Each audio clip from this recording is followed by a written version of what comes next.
අද මාත් එක්ක යමු ඔස්ලෝ වල තියෙන ඔපෙරා හවුස් එකට. ඉතින් මේක පිටිපස්සෙන් තියෙන ඔයාලට මම කලින් වීඩියෝ එකක් ගෙනාවා ඔස්ලෝ ලයිබ්‍රරි එක. ඒ අමුතු විදිහට ඉතින් හදලා තියෙන මේක ඇතුලේ තියෙන්නේ ඔපෙරා එකක්. නිකන් ලොකු අපි කිව්ව BMICH එක වගේ එකක්. ඉතින් මේක උඩටම යන්න පුළුවන්.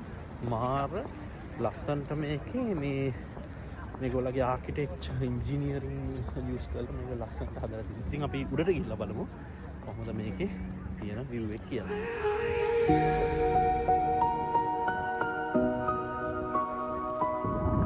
මේ විදිහට පොඩි ස්ලොප් එකක් එක්ක තමයි මේකේ උඩටම යන්න තියෙන්නේ. ඉතින් ඕනම කෙනෙක්ට මේක උඩට ගිහිල්ලා මේක බලන්න පුළුවන්. ඔයාලට හිතා ගන්න පුළුවන් නේද?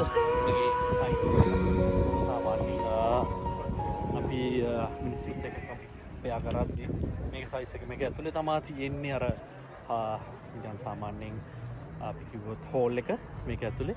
ඉතින් මේක උඩින් ගිහිල්ලා මිනිස්සුන්ට බලන්න පුළුවන් විදිහට තමයි සිටි එක මේක හදලා තියෙන්නේ. ඔන්න මම ඔපෙරා හවුස් එක උඩටම ආවා. උඩ view එක මෙන්න මේ විදිහට තමයි තියෙන්නේ. ඉතින් මෙතනින් බැලුවට පස්සේ අපිට පේනවා ඔස්ලෝ සිටි එක.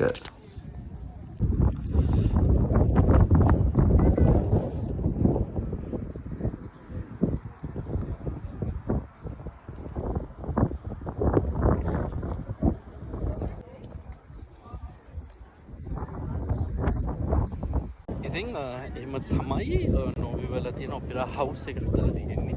ඉතින් මේගොල්ලන්ගේ ආකිටෙක්චර් ඉන්ජිනියර්ස්ලා ඉතින් හිතන්නේ මේක මාර විදිහට වෙල් ඕගනයිස් කරලා එතකොට ටූරිස්ට්ලාට එතකොට කට්ටියට බලන්න පුළුවන් තමයි මේ විදිහට හදලා තියෙන්නේ.